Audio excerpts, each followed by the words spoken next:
What is it this time, Torgal?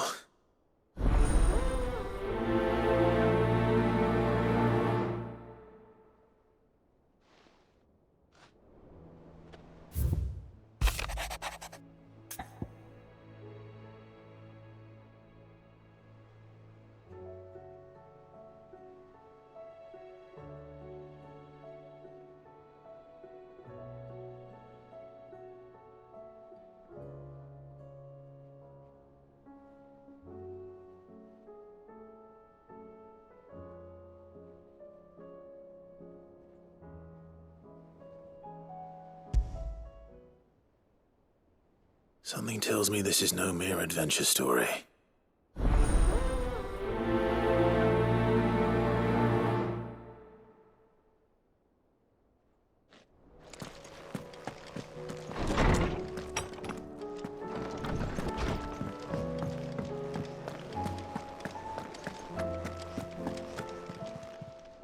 Still alive, are you? Come back soon. And I mean that.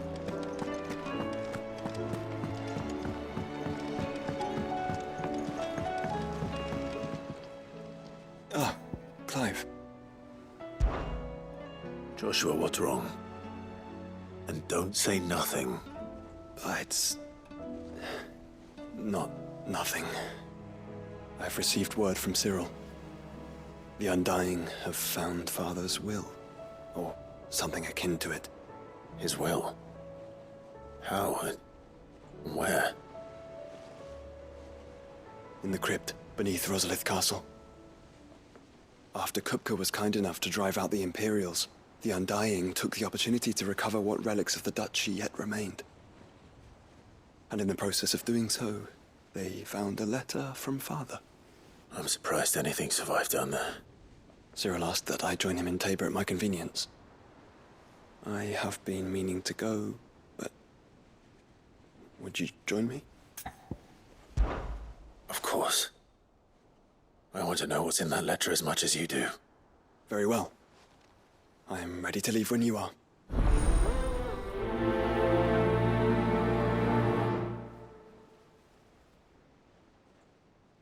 Back to Tabor, then.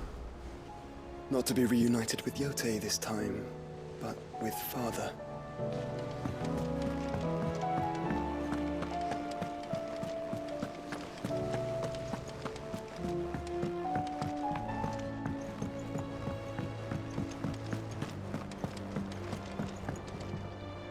Vivian, I read your note, and I'd be happy to help you find the book you're looking for. Thank you, Clive. But tracking it down will not be easy. Are you sure? Please. You have always granted me your wisdom and insight whenever I asked.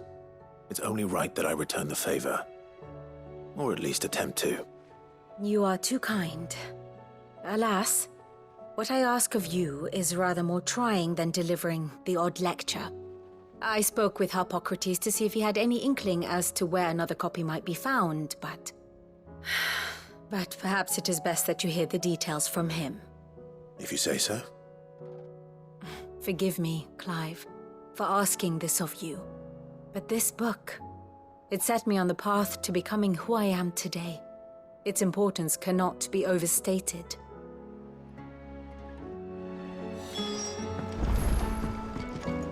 Back again? Harpocrates knows of whether what he has to say makes you happy to have agreed to help me is another matter. Godspeed.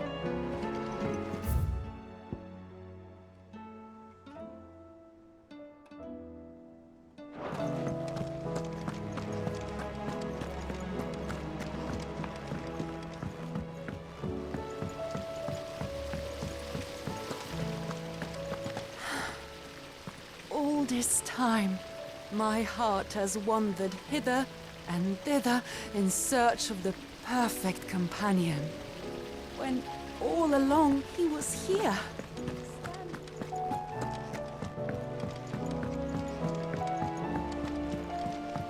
What do you think happened to Miss Middledore? I heard she was kicked out of the university.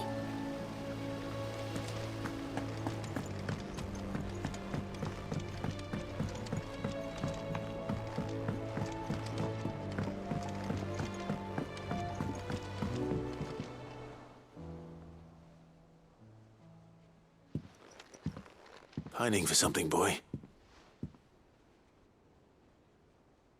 What is it? What do you see out there?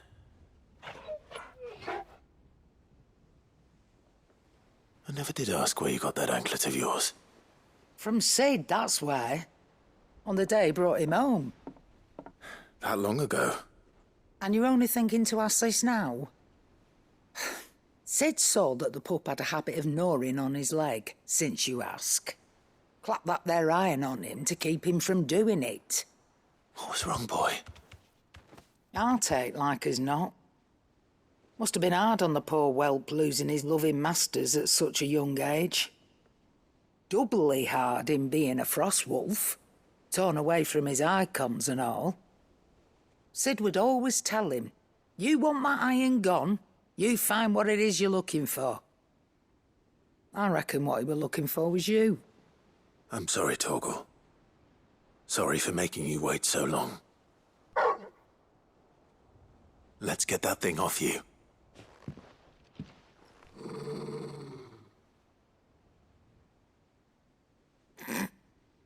Doesn't sound like he wants it off. Indeed. You miss Sid as much as the rest of us, don't you?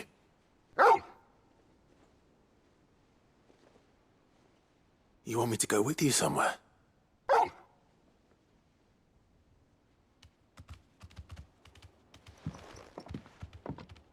Quick, aren't you?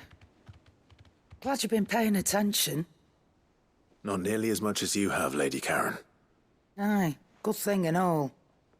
It's not like Gav would have kept him in nuts and rubbed his belly these past 10 summers. Your kindness is appreciated. You've been a good friend to him. Only because he doesn't talk back like the rest of you. Go on now.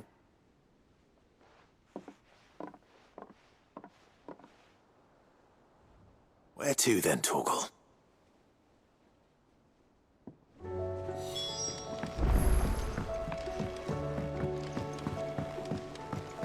Say what you will, Lady Karen has seen our shelves haven't gone bare.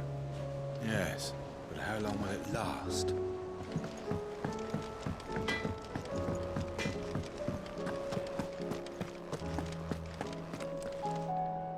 All right, Torgal. Where are you taking me? I'm going to need a little bit more than that, boy. Do you have a better hint for me? Unless... you've already given me one. Back on the rear deck, you were looking west, toward Rosaria.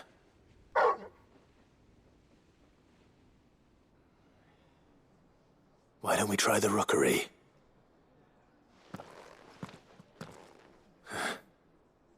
I haven't been to the island in almost 20 years. To Port Isolde, then. Fingers crossed the old mooring is still there.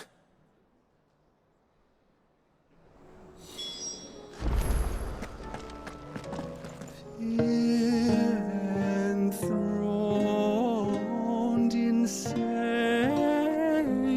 skies, chaos in wars.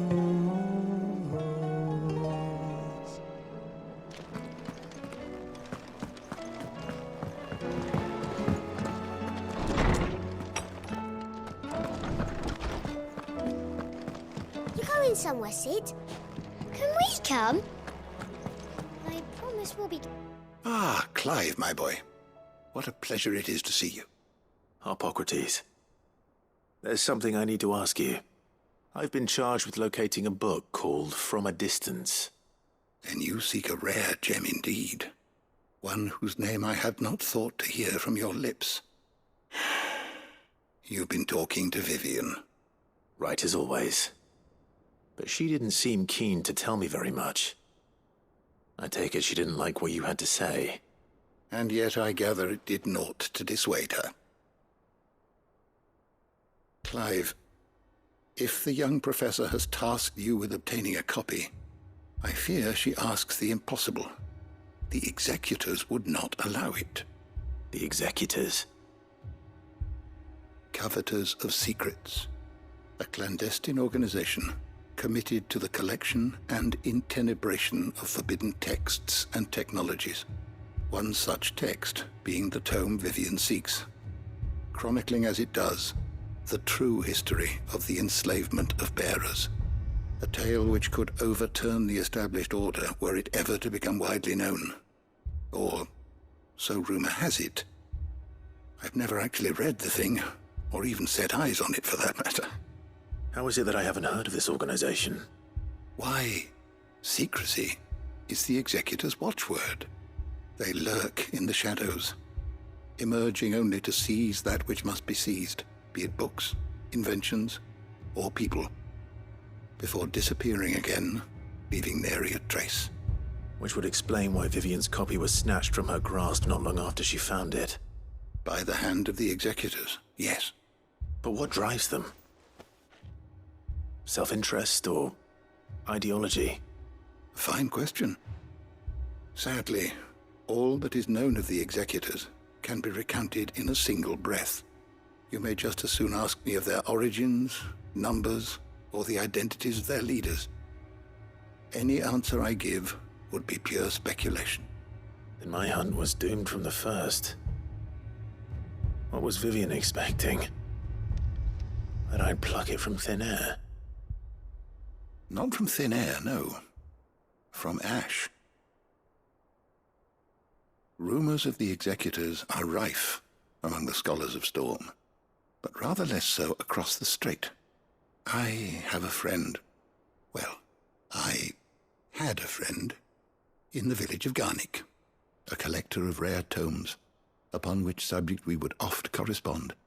Alas, I have heard naught from him since the skies fell dark.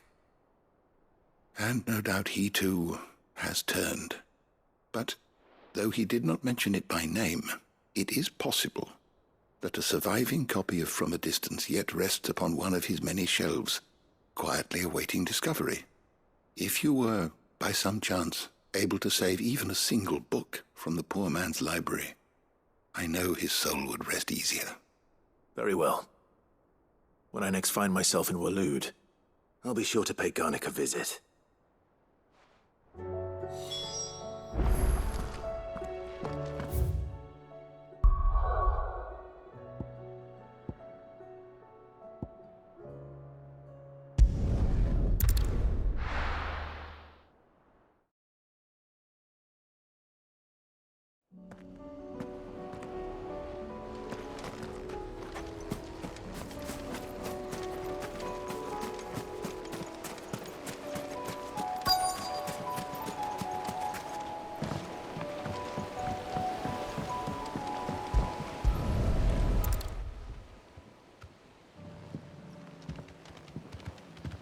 It's still here.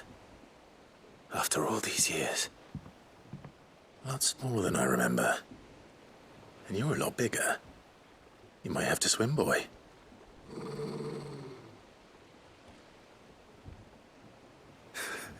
I wasn't being serious. You two go on without me. I doubt that boat will hold a third. If you're sure, we won't be long. Hop in, boy.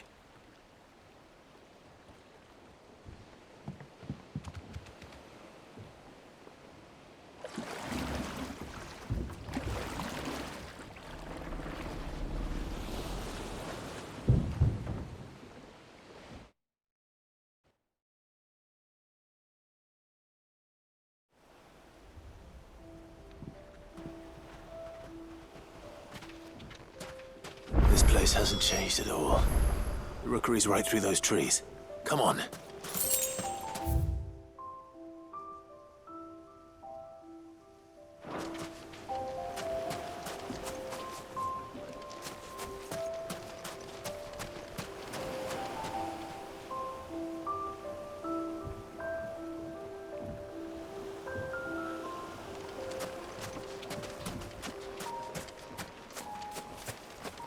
Race you there? I bet I could still beat you.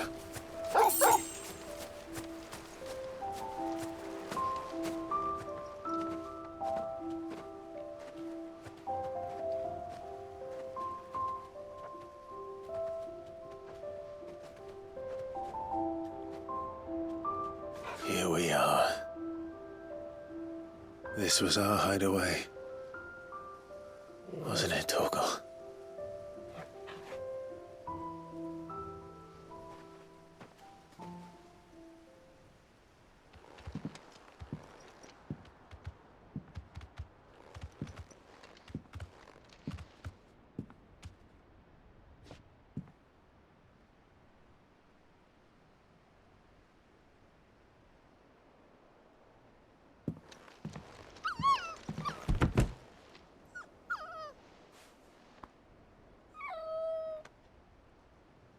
Coming here helped me to forget who I was. Or wasn't. Prince, shield. Son his mother could love. Had I been any one of those things? Perhaps.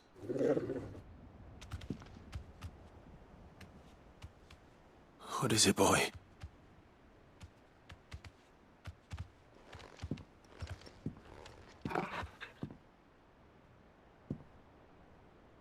This is all from the castle. And Phoenix Gate. Did you bring these here?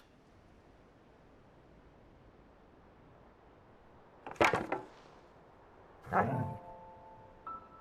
sparring sword.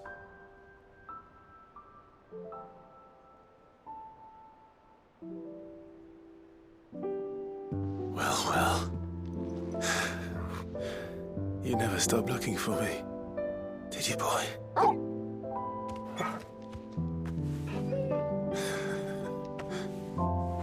Thank you, Torgal. For never giving up.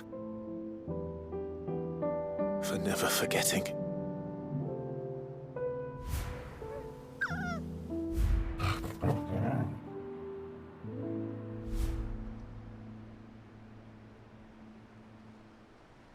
Let's take this with us, shall we? So I don't forget either.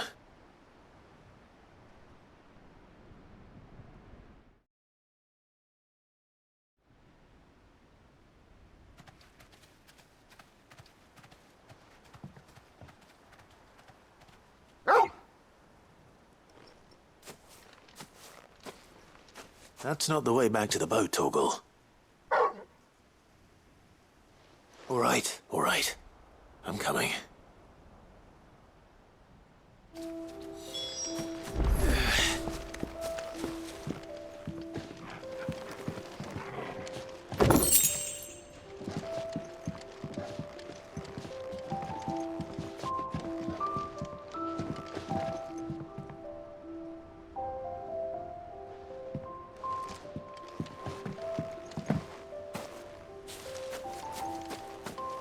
I think I know where we're going.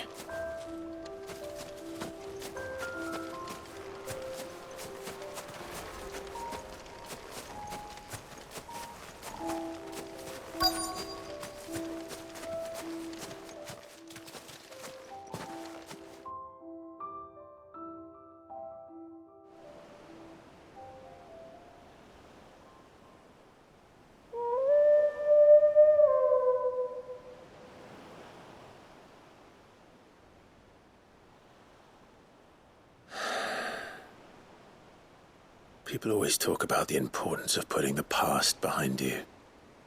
But without it, we wouldn't be who we are today. And we certainly couldn't steer our way to a better tomorrow. Come on, Torgal. Let's go home.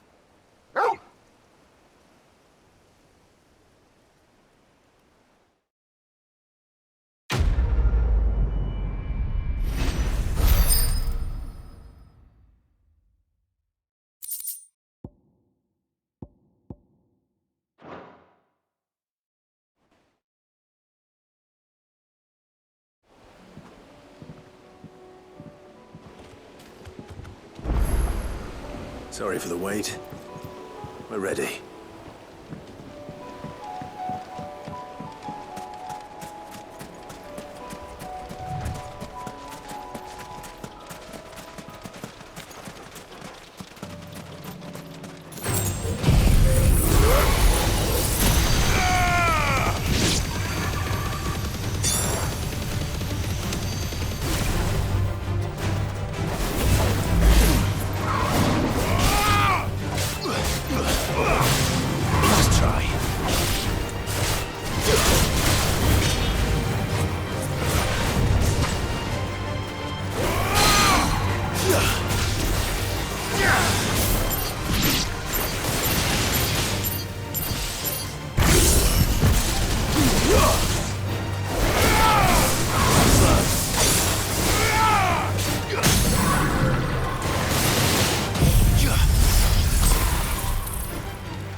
The bearer of the burning quill is within, my lord. Your Grace, my lord, I trust your journey was not overly onerous.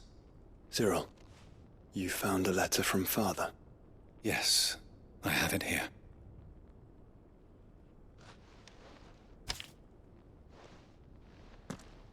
If you would do us the honor, my lord.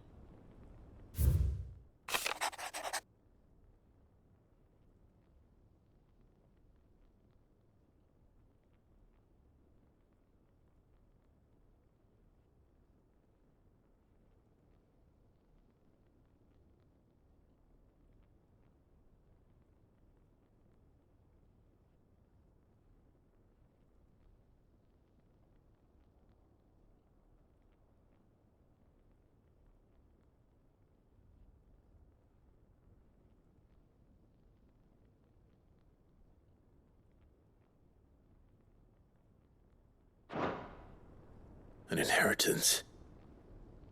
It would seem the late Archduke penned this missive shortly before his passing. The day before we left for Phoenix Gate. What are these plans he spoke of? His plans for the duchy, Your Grace. Your father entrusted them to my predecessor, the former bearer of the Burning Quill, who entrusted them in turn to me. The complete emancipation of bearers is their stated aim. But your father's dream did not end there. His Grace also spoke of building hospices to care for those stricken by the curse, and the founding of a new university to further the development of non-magical technologies. With the blight spreading ever more widely across the twins, Archduke Elwyn saw this as the only means of securing Rosaria's survival. He wished to see men and bearers treated as equals. To see centuries of common wisdom overturned. Small wonder he did not think it achievable within his lifetime. But he thought it achievable nonetheless. Had he not, he would never have written this message. Nor would he have entrusted his vision to his most faithful aides, those who would have stood with you, shielded you from the machinations of the less benevolent personages at court. It's a pity only they are still with us. 'Tis true that those most loyal to your father were the first to suffer the Duchess's wrath. But one at least remains, and she has come bearing gifts. What do you mean? Mayhap it is better that she explain, my lord. After all, the duties entrusted to me by my predecessor extended only to recovering His Grace's will and arranging a meeting with the one who might execute it, or a part of it at least. And where is this woman? She awaits you in the archive, Your Grace. Thank you, Cyril. Shall we then?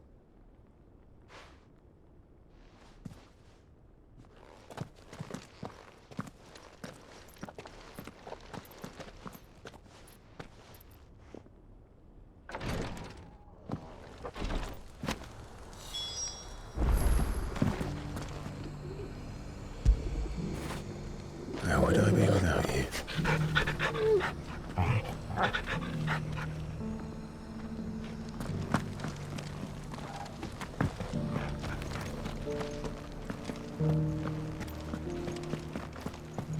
This is the Required Tree, an archive where we of the Undying collect and collate our findings. Fragments of Ultima's true nature surely lie buried within these pages. We have only to unearth them.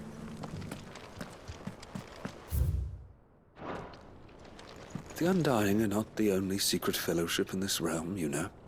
There are others, each working for their own ends. Why, not so very long ago, a society committed to discovering how one might cast magics without a catalyst was found to be operating throughout Valisthea. They were denounced as heretics, rooted out, and driven from our shores, never to be seen again.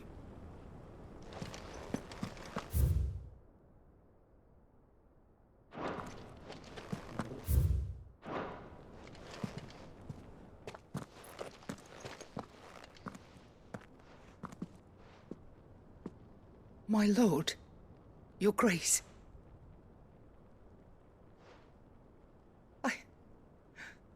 I hardly recognize you. I am Goditha, retainer of House Rosfield, loyal servant to the Phoenix and his shields. Your father, the Archduke Elwyn, entrusted me with the delivery of a gift. I only hope you can forgive my tardiness in bringing it to you. Lift up your head, Lady Goditha. You have our gratitude for your service to our house and to our father. I merely did my duty, as any proud Rosarian would. My lady, perhaps you could explain a little more? What exactly is the gift you bring? As I'm sure you know, it has long been the custom for the children of House Rosfield to be presented with certain keepsakes upon their coming of age. Indeed it has. Our father often spoke of the day when our turn would come. And had he lived to see it, he would have presented you with the treasures I bear. Matching armbands for you both. Alas, he did not live. Indeed, he was taken from us even before they could be completed. He had intended to claim the Heartstone with which each armband was to be finished himself, but it was not to be. And his gifts remain incomplete. I see. It saddens me to bring them before you, as they are. It was your father's wish that you be presented with the finished articles, not these works in progress. But with his grace long since gone, and the stone left unclaimed, I had little choice. You are grown men now, and his house is yours. And while I would not presume to insist upon your claiming the Heartstone in his stead, I know that nothing would have pleased him more than for you to do so. Thank you, Lady Goditha. What say you, Clive? What else? Of course, my lady. May our father's will be done. Oh, I am much obliged. Do you know where we might find this Heartstone, my lady? I do. Though it may be a matter of a good deal more than simply happening upon it. It is found in the bellies of elder griffins, you see. We do at least know where to find one. A certain specimen has made its nest in Titan's Wake, not far from here. A certain specimen? You are most perceptive, Your Grace.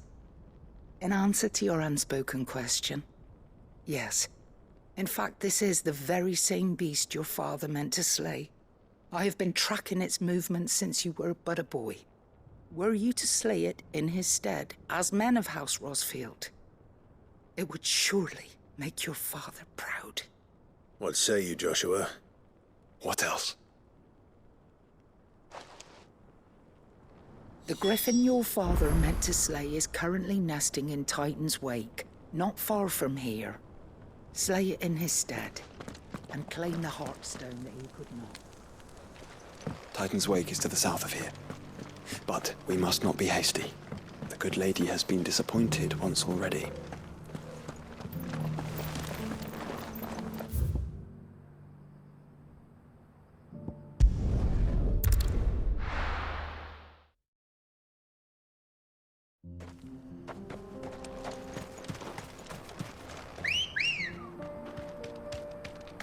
Come on.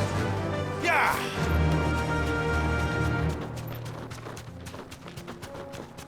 Eyes peeled, Joshua.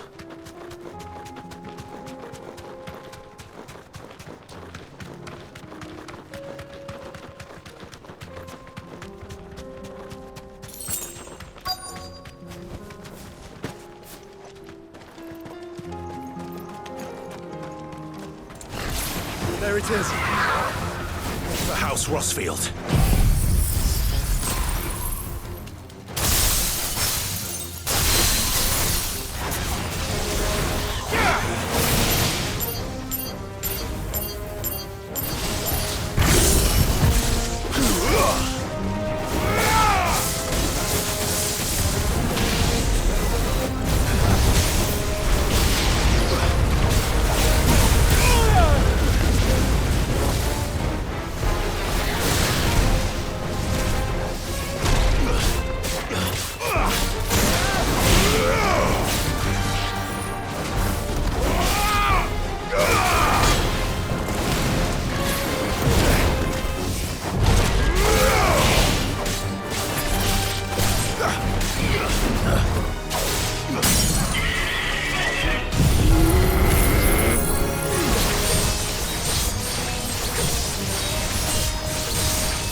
Heartstone?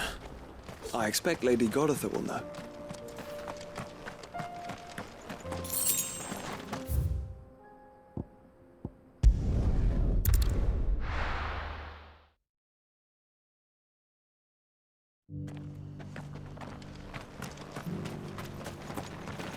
Are you buying or selling? A fine choice. Anything else? Of course. Take care.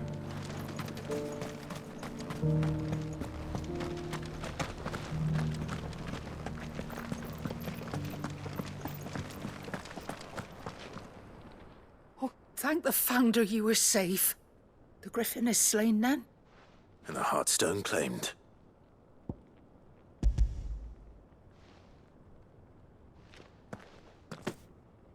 Yes, this radiant luster like frozen flame. It is just as your father described it. Thank you, my lord. Your grace. Your father would be so proud. Lady Goditha, the lapidary is ready. Thank you, Cyril. I will be with him shortly.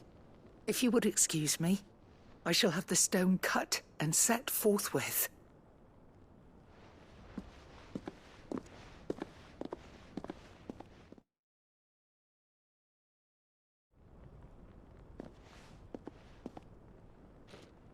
The armbands are complete. Pray, take them. They are yours, after all. Heartstone is harder and more enduring than garnet, or even ruby. It symbolizes unwavering will and devotion. And the graven vines encircling the stone represent the unbreakable bonds between you. It's a message. Father knew we had enemies both inside and outside the duchy. Enemies who would thwart his vision. Only with unwavering devotion would it ever be realized. And only if we stood together, as Phoenix and Shield, as brothers in arms. Only then might those enemies be overcome. Indeed. His Grace knew the enormity of the task he would entrust to you, his heirs. But this was more than just a message. It was a promise. That he would always be with you. Thank you, Lady Goditha, for remaining the steadfast custodian of our father's will. Forgive me, my lady, but there is something I don't quite understand. The Undying told me that after Father died, Mother claimed all of the ducal treasures for her own. Even if the armbands were incomplete, she would surely not have overlooked them. So, how were you able to keep them from her? Because I was the keeper of the vault. Though I was but a lowly servant, your father spoke to me of his intentions for the bands, of the deep love he had for both of you, and his hopes for your future. In the days before the disaster at Phoenix Gate, I discovered that the Duchess had ordered her jewelry be sent away from the castle. It was then that I knew she meant to betray us. I tried to warn your father, but it was too late. When word of the fire reached Rosalith, I knew my time was short. So I took up the armbands and I fled into the night. And thank the Founder you did. Yet my duty to your father was incomplete. Not knowing what else to do, I followed the Griffin, thinking I might claim the Heartstone on its passing. And so my pursuit continued, until Lord Cyril appeared before me. He informed me that His Grace's will had been recovered, and that his sons were alive and well. Lady Goditha, on behalf of my father and all the people of Rosaria, I thank you for your loyal service. As do I. Thank you, my lord. Your Grace, for coming back to us, for giving my service meaning.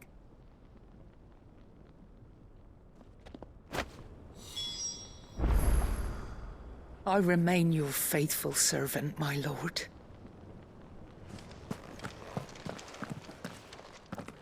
The bands suit you well. It must be gratifying to finally receive the inheritance that was denied you for so long. It is. And we thank you for the part you played, Cyril. If you would permit me to play my part a little longer, Might I suggest that you make your way to your father's memorial atop Hawk's Cry Cliff? Let him see that you have received his blessing, and that his vision lives on in you. I suppose it would be churlish not to. What do you say, Clive? Shall we pay Father a visit? I think we should. I was hoping to be able to offer him my thanks before we left for Origin. Your father's helm is enshrined there. It has been since the day we recovered it from Phoenix Gate. I prithee claim it, for it too is a part of your inheritance, and I do not doubt that your father would prefer it in your hands than perched upon some lonely rock. Thank you, Cyril.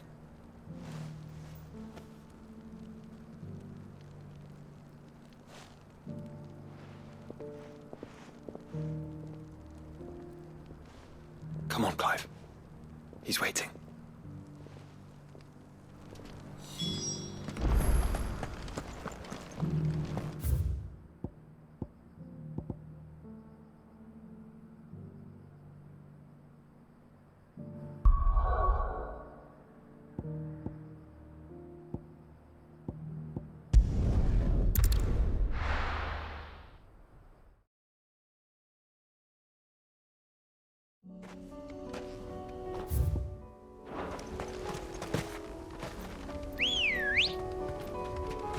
Come on.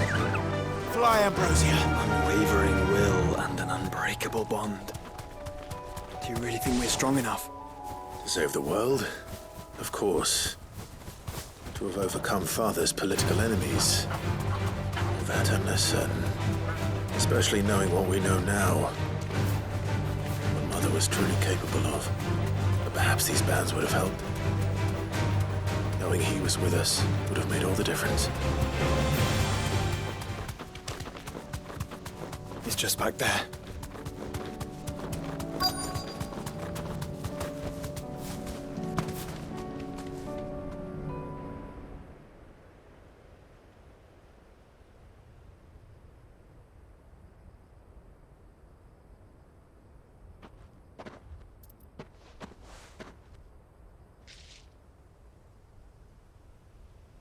Father always fought for what he believed was right.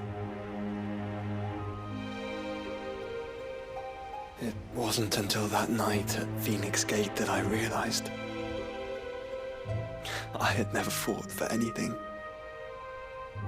I always had someone else to do the fighting for me.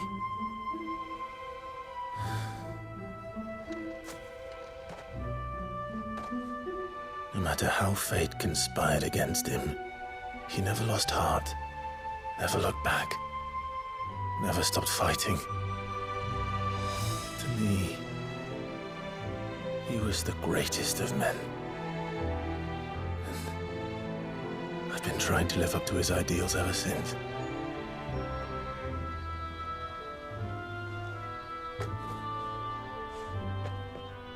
We all have, Clive.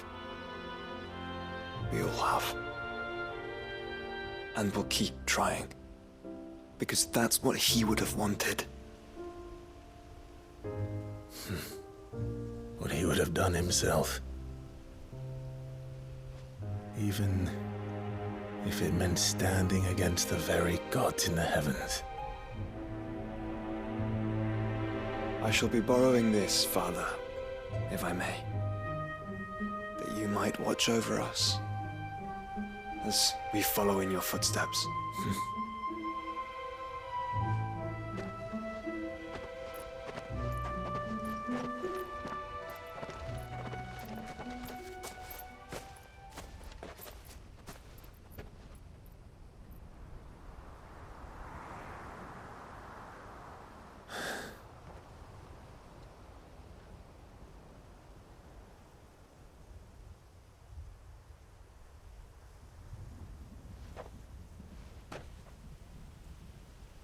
We won't lay you down.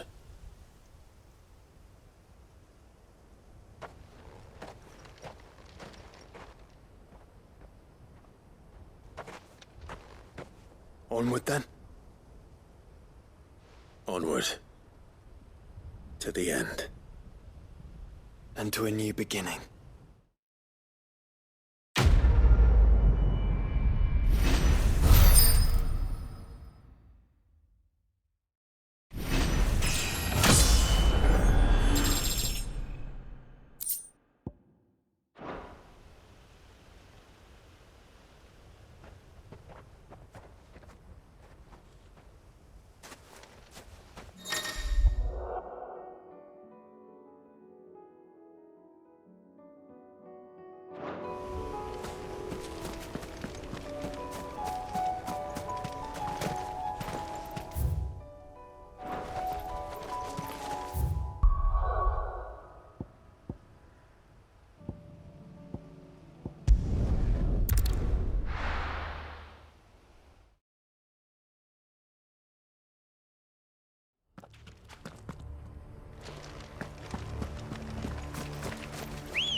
Enough of you, are there?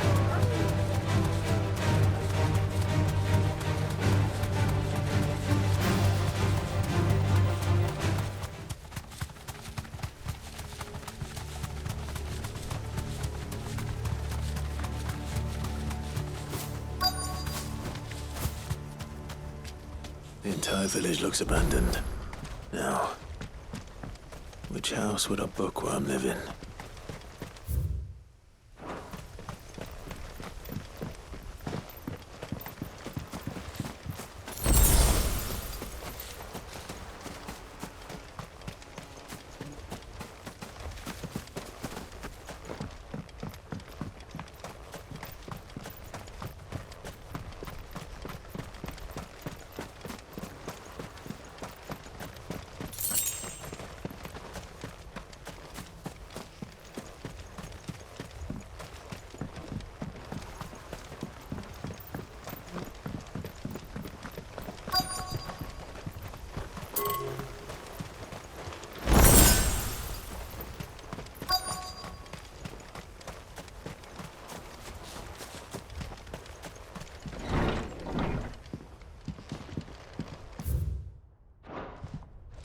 This is a Royal Army logbook. Did he take this from the local barracks?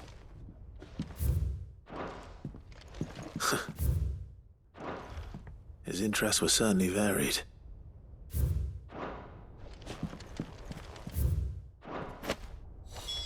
This is it. But if what it says is true, I need to get this back to the hideaway.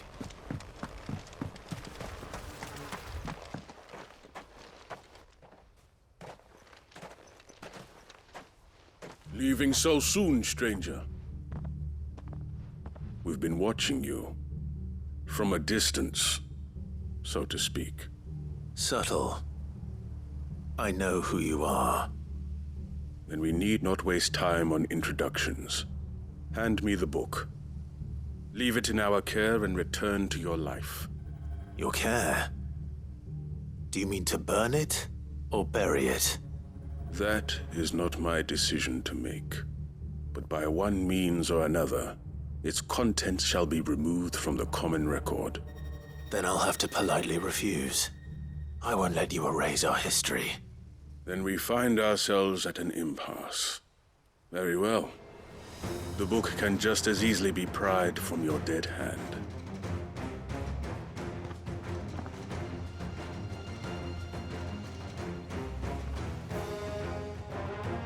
Let's see, shall we?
Impressive. But we have other means. We shall claim the book yet. Why do you want it so badly anyway? It lays out in no uncertain terms the vanity and avarice of mankind.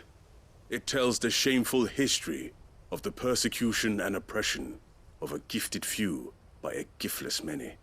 Would you say that this interpretation was correct? I don't know. You don't know. Your sword may be sharp, but your wits are dull. So let me answer for you. There is no correct interpretation of history. That a series of events took place may be proved beyond a doubt. But there can be no single, immutable explanation as to why they came to pass. It is a question of numbers and of belief. If enough people believe that a set of events occurred for a reason, that belief becomes the truth. So you're trying to control the truth? We are trying to protect people from themselves, from knowledge that would bring them naught but pain. That is all. You may keep the book, for now. The world is small. We shall meet again. Until then. Wait! Damn it. Let's get this back to Vivian. Perhaps she can explain what that was all about.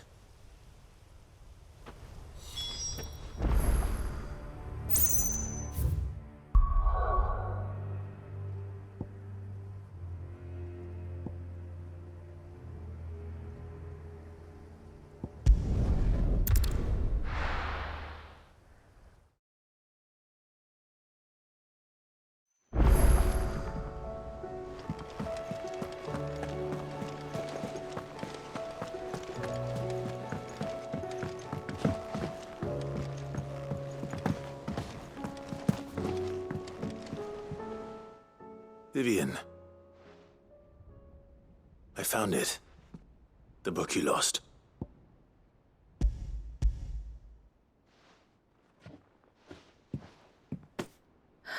You found it. Thank you, Clive. Even though I asked this of you, I was not entirely sure it would be possible. I feared the executors had seized every copy. I met with one of these executors, and I convinced him to let me keep it. He told me something.